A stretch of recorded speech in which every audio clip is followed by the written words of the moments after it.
हाँ साଙ୍ଗମାନେ स्वागत करछु मोर सुंदर ब्लॉग सकाळ सकाळ गाधी पूरा रेडी हो जाइथिली कारण मोर सुंदर जगह बुलिया जीवी सेटा मोर रूम रे टिके दूर हबा सेठी मैं ओला बुक कर देथिली मु एबे से राइडर भाई को वेट करछि मोर बोलर आज स्टार्ट होला से भाई बतावे नहीं मो सुंदर जगह मते फोपाड़ दे आसीबे चलन देखि मु को जगह बुलिया को जाउछि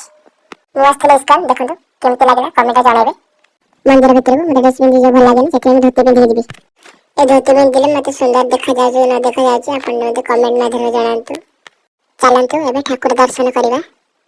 गौरानिताई प्रभु कृष्ण बलराम और प्रभु जगन्नाथ बलभद्र मां सुभद्रा दर्शन कर सारे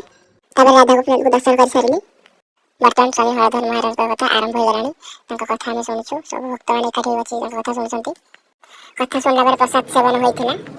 प्रसाद सेवन पर मु किछ समय माला जपिथिली एबे भगवान कर संध्या आरती हबा सेथिबे एठे जे भजन कीर्तन चलथिला किछि समय पर भगवान कर पहाड़ी खोलथिला तो भक्तन बहुत खुशी होइथिले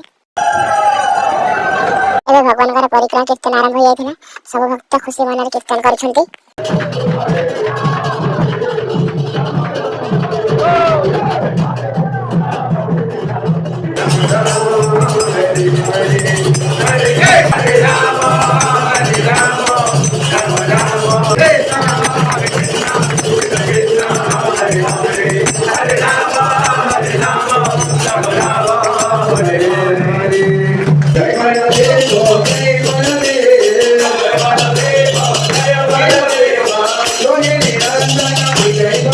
कीर्तन सरला परे स्वामी हरधर महाराज का कथा चलथिला सुधे तव जय सती ना कम पिचसम पराजय होती ना कथा सरला परे मोर रूम को बाहर जाइथिली तो आज रा मिनी ब्लॉग आपन केमते लागला कमेंट माध्यम से कहंतु आ होछि हरे कृष्ण जय जगन्नाथ।